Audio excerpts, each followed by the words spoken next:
होनी चाहिए। इसकी योग्यता की बात करें तो सबसे प्रथम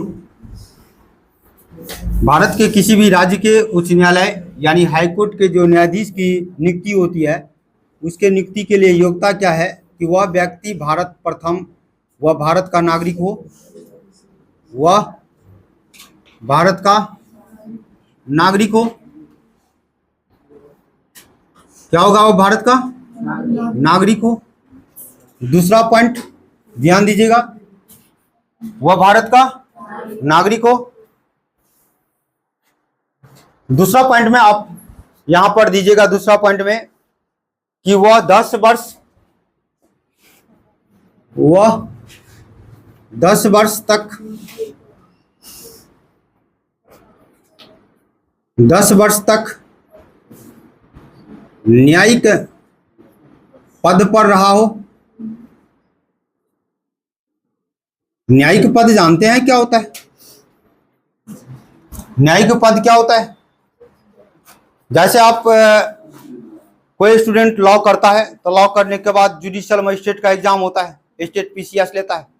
तो स्टेट पीसीएस के द्वारा जो जुडिशियल मजिस्ट्रेट जज का एग्जाम होता है, और वह स्टूडेंट जब जज का एग्जाम क्वालिफाइड करता है तो क्वालिफाइड करने के बाद उसे जो जज के रूप में किसी जिला न्यायालय या अन्य न्यायालय में उसे जज के रूप में दिया जाता है, तो वह जब 10 साल का उसे कार्य किया रहता है, यानी 10 साल तक जो है वह जज के रूप में सेवा दिया हो, तो उसके बाद उस व्यक्ति को हाईकोर्ट का न्यायाधीश बना जाएगा।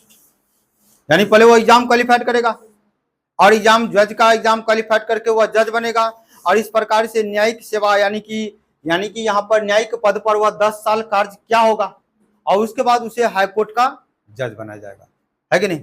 दूसरा पॉइंट यहाँ पर यह है, 10 साल तक जिला में हो या मुंसिफ न्यायालय कहीं भी हो, हाँ कहीं भी। दूसरा पॉइंट यहाँ पर ये देखिएगा, यहाँ पर वह 10 वर्ष तक हाईकोर्ट में वकालत कर चुका हो।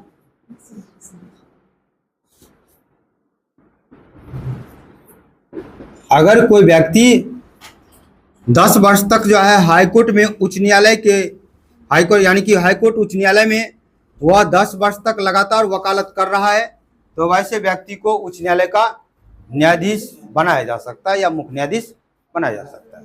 इनकी योग्यता है। तीसरा बात, क्वेश्चन यहां से क्या पूछता है, अक्सर एग्जाम में ये क्वेश्चन पूछता है, ध्यान दीजिएगा, कि निम्न में से उच्च न्यायालय के न्यायाधीश की योग्यता कौन सा नहीं होगा, ऐसे क्वेश्चन पूछता है।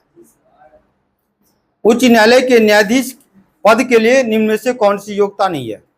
तो पहला रहेगा वह भारत का नागरिक हो, दूसरा रहेगा वह 10 वर्ष तक न्यायिक पद पर रहा हो, तीसरा वह हाईकोर्ट का 10 वर्ष वकालत कर चुका हो, और चौथा ये रहेगा कि राष्ट्रपति की नजर में वह विधि वेता हो।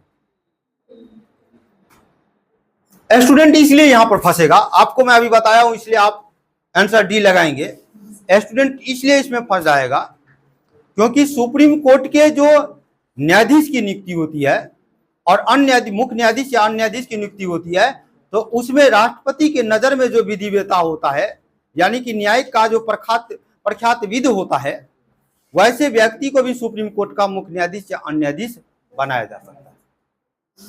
तो दिमाग में ये रहता है कि सुप्रीम कोर्ट में कोई अगर विधि वेता न्यायाधीश बन सकता है तो हाईकोर्ट में क्यों नहीं बन सकता है? तो हमेशा ध्यान रखें, ये पॉइंट नोट करके आप लिख लें, यहां पर ये क्वेश्चन में आता है, नोट करके कि राष्ट्रपति के नजर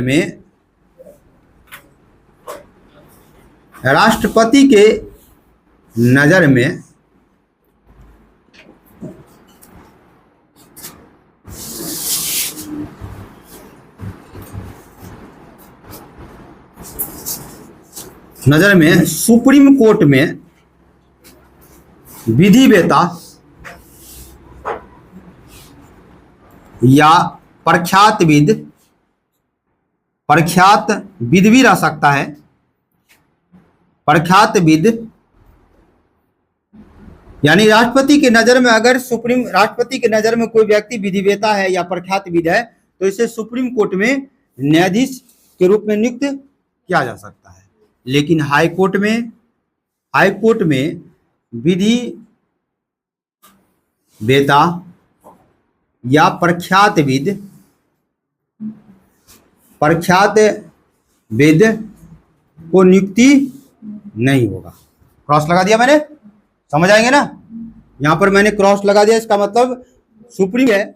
ऐसा हाई कोर्ट में यह प्रावधान नहीं है कि कोई व्यक्ति राष्ट्रपति की नजर में अगर विधिवेता है तो उसे हाई कोर्ट के न्यायाधीश बनाया जा सकता है, ऐसा यह प्रावधान नहीं है। लेकिन सुप्रीम कोर्ट में यह प्रावधान है कि नहीं। ये पॉइंट को आप, किसका वेतन कहां से मिलेगा, वेतन कहां से मिलेगा, तो वेतन के बारे में देखेंगे। वेतन और भत्ता की बात किया जाए, वेतन या भत्ता की बात करें तो वेतन भत्ता जो मिलेगा जिस राज्य के उच्च न्यायालय है, उच्च न्यायालय में वह न्यायाधीश के पद पर है, उस राज्य के संचित निधि से मिलेगा। किसे मिलेगा, राज्य के संचित निधि से मिलेगा, राज्य के संचित निधि से मिलेगा। ध्यान दीजिएगा, कहां से मिलेगा, राज्य के संचित निधि से मिलेगा।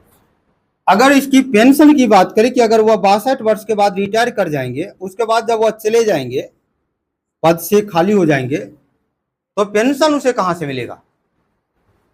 नौकरी के रिटायर के बाद पेंशन दिया जाता है ना, जीवन निर्वाह भत्ता, तो वह पेंशन कहां से मिलेगा, तो पेंशन जो मिलेगा वह केंद्र के संचित निधि से मिलेगा, संघ के संचित निधि या केंद्र के संचित निधि से मिलेगा। यह क्वेश्चन पूछता है एग्जाम में। अंतर हमेशा ध्यान देना है, वेतन तो मिलेगा जब पद पर रहेगा, है कि नहीं, भत्ता मिलेगा जब पद पे रहेगा। तो वेतन भत्ता जो मिलेगा वह राज्य, जिस राज्य के न्यायाधीश है उस राज्य के संचित निधि से मिलेगा। लेकिन पेंशन जो मिलेगा वह केंद्र के संचित निधि से मिलेगा। ध्यान देना यहाँ।